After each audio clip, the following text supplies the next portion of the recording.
warahmatullahi wabarakatuh. Halo teman-teman semuanya, selamat datang di podcast Mengenal Islam di Era Digital.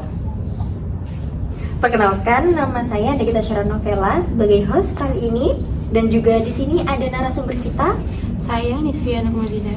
Saya Nurul Fajri Wulandari. Nah, sekarang kita lanjut ke pembahasannya langsung aja kali ya. Nah, sekarang banyak nih video-video yang beredar di internet mengenal Islam. Informasinya melimpah, tetapi jika kita tidak diserap dengan baik atau tidak berhati-hati, kita akan merasa tersesat. Nah, bagaimana nih menurut Kak Wulan langkah bijak untuk mengenal Islam di era digital ini? Oke, baik. Kalau menurut aku sendiri ya, aku ada 2 tips. Caranya itu yang pertama, dari orang menyampaikan pembahasan itu tadi, kita lihat dulu tuh latar belakang dari orangnya. Seperti kita melihat, maksudnya tuh dia ada nggak sih latar belakang dari keislaman, kayak misalnya lulusan dari pesantren atau pondok gitu kan, atau bahkan lulusan kuliah di universitas Islam ya. Seperti ya mengambil jurusan pendidikan agama Islam atau yang lainnya lah gitu. Terus tips yang kedua itu, kita jangan langsung mengambil kesimpulan dari medsos ya, seperti TikTok yang seperti angin lalu lah ya, kayak cuman video durasi 1-2 menit. Nah, jadi dari situ kita tuh jangan kayak langsung mengambil kesimpulan, wah dari video ini tuh kita nggak boleh gini, oh ini tuh nggak boleh gitu.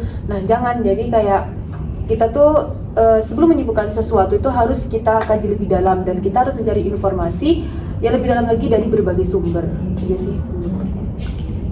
Oh, kita berarti harus mencari informasi lebih lengkapnya dulu kali ya guys. Iya, betul. Nah, untuk Kak Nisfiya nih, tentang potongan video pendek di TikTok, terus buka YouTube isinya debat, sebagai orang yang mau belajar, gimana sih kita memandang fenomena mengenai Islam di era digital ini, atau kita juga bisa menyebutnya hijrah digital kali ya? Oke, kalau menurut aku sih ya, kita harus ngelihatnya sebagai pedang bermata dua. Di satu sisi kita ngelihatnya ini kemudahan bagi kita, karena kan dapat ilmu cuma dari video-video pendek. Tapi di sisi lain sih ada risiko fragmentasi ilmu, karena ada beberapa potongan-potongan kecil yang kita nggak tahu akarnya. Akhirnya kita gampang menyalahkan orang lain dan merasa paling benar cuma modal video 60 detik. Nah, itu dia. Biasanya kalau kita udah nonton sekali dong nih, berasa ahli fikih ya. Iya, benar ya. Nah, dari Kak Nisfiya sendiri nih, ada tips nggak cara menangani resiko itu? Nah, kan seperti yang dikatakan Kak Ulan tadi, yang pertama kita harus cari backgroundnya dulu ya. Yang kedua, kita jangan langsung menyimpulkan. Kalau menurut aku sih kita harus belajar adab dulu ya, baru ilmu. Karena di medsos itu kan orang sering debat tanpa adab. Jadi apa salahnya kita belajar agama dulu, kayak belajar adab. Jadi kan kita makin santun ya, bukan malah galak dalam komentar, kayak malah makin manas-manaskan dalam komentar gitu. Iya, bener sih. Aku juga setuju. Apalagi kayak barbar gitu ya di kolom komentar ya. Iya, benar. Netizen itu kan kadang kayak gitu, semakin berkoar-koar gitu. Iya, betul. Nah, ada beberapa pertanyaan dari teman-teman sekalian yang lagi nonton nih. Boleh nggak Kak kira-kira? Boleh. Oke. Pertama dari Kak Nisa, gimana sih perubahan cara orang belajar agama sejak ada media digital? Nah, di era digital ini tuh kita tuh semakin lebih mudah ya untuk mendapatkan informasi. Pokoknya tuh buka aja HP, kita searching ini itu sudah keluar semua kajian-kajiannya. Tapi ya itu, kita tidak boleh langsung gampang percaya dari hal-hal seperti itu, bener kan? Bener. Nah, jadi dari situ tuh kita memang harus bener-bener kayak mencari tuh informasinya itu bener apa enggak sih, valid apa enggak sih gitu. Dan kita tuh kayak kalau memang belum puas dari apa yang kita baca dari internet atau apapun itu, kita bisa bertanya dengan orang yang mungkin lebih terpercaya lah jawaban yang benarnya. Oh, jadi intinya kayak harus disaring dulu ya sebelum Ya ditangkap. betul, karena zaman sekarang ini tuh banyak yang hoax gitu. Iya, betul. Ya kan? Nah, lanjut dari Kak Nisa. Nah, menurut Kak Nisya nih, sisi positif paling kerasa dari belajar agama lewat media sosial itu apa sih, Kak? Oh, yang paling kerasa sih aksesnya ya. Soalnya siapapun dia dan dimanapun dia berada, dia tetap masih bisa belajar gitu dalam media sosial. Nah, kita nggak harus nunggu waktu kajian atau tempat tertentu ya buat belajar. Jadi alasan nggak sempet belajar itu makin kecil gitu. Betul, benar. Oke, nah sekarang ada cowok nih Kak yang bertanya. Ih, jarang-jarang banget gak sih Iya, kalau ada cowok yang bener. tanya tuh. Oke, sekarang dari Kak Iqbal. Gini, komentarnya, terus Kak gimana caranya kita tahu konten agama itu bisa dipercaya atau tidak? Oke. Kalau menurut aku tuh ya, kita bisa lihat dari narasumber yang menyampaikannya.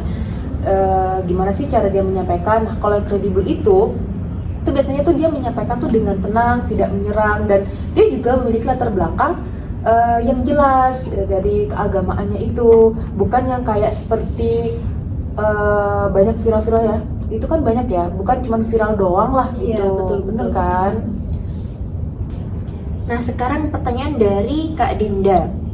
Komentarnya, kalau gitu Kak, belajar agama online bisa nggak sih gantiin guru langsung? Menurut aku sih nggak sepenuhnya ya. Online itu membantu, tapi guru langsung juga penting karena dari situ kita bisa tanya, klarifikasi dan belajar agama. Oh, berarti bukan cuma dapet ilmunya aja ya Kak Iya. ya? Oke, nah sekarang pertanyaan terakhir nih dari Kak Zaki. Oke, cowok lagi nih. Soal perbedaan pendapat ulama di medsos, seringkali nih Kak, antara A dan B berdebat gitu ya. Nah, itu harus disikapi gimana? Oke, jadi untuk perbedaan itu wajar sekali ya terjadi.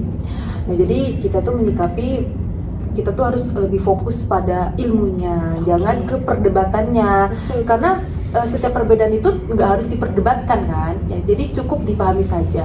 Itu aja sih. Oke. Nah, mungkin ada kata-kata dari kakaknya nih sebelum ke podcast ini kita tutup ya. Ya, ada dong pastinya. Oh, ada dong. Apa Ada nih? Oke, dari siapa dulu nih? Aku dulu ya. Oke, jadi dari aku nih pesan untuk netizen ya. Jadilah pengguna media digital yang bijak dan cerdas ya. Jangan mudah menghakimi, jangan mudah terpancing emosi. Biasakan cek sumber sebelum menyimpulkan sesuatu yang sudah kita dengar atau kita dapatkan dari orang lain. Udah sih, dari aku itu aja. Mungkin Kak Nisfi. Jadi guys, media sosial itu harusnya jadi tempat belajar kita dan mengingatkan dengan cara yang baik ya, bukan malah saling menjatuhkan. Nah, semoga apa yang kita lihat dan kita dengar bisa bermanfaat dan membawa kebaikan, bukan malah jadi menambah perpecahan. Ini dari Kak Gita sendiri ada nggak? Oke, dari aku ya teman-teman. Ada dong, dari host kita. Teknologi itu sarana, tapi hati dan logika kita harus jadi filter.